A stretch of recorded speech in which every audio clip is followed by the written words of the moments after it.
A lot of people think research is sitting in a chemistry lab and working on a pipette or like microbiology, but UMBC has definitely opened my eyes to what research really looks like when it comes to not just being in a lab, but working on a computer, working with GIS and like landscape data, or talking to people and really getting to know their perspective on certain things from a social science perspective, or doing surveys and interviews and seeing how that actually changes not just how a system works, but also why people do what they do.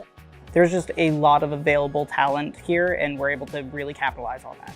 UMBC is very well built for doing research at the same time. We're an R1 university, and there's a lot of available resources for helping you actually be able to juggle a job and school at the same time.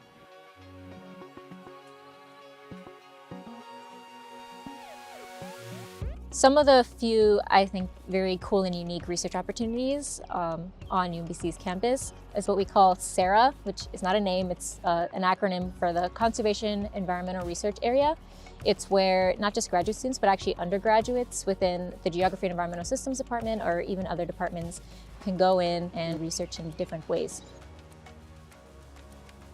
When I came to UMBC to pursue my master's, I've seen these kinds of robots only on the YouTube. So I was more excited to actually work on them when I saw them at this lab, and professor gave us a lot of liberty and freedom to actually research. If you consider 90% of the research, people usually use virtual worlds. But if you go with the real world robot, you'll have a different challenges and different research.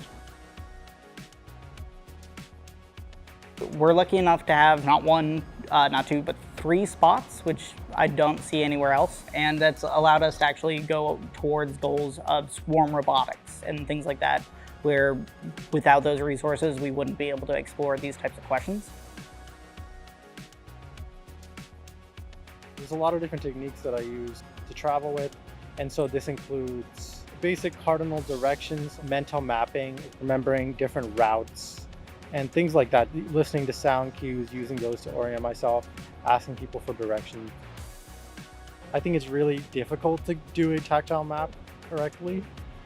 It takes a lot of feedback from the population that's actually using them, which is typically blind or visually impaired people.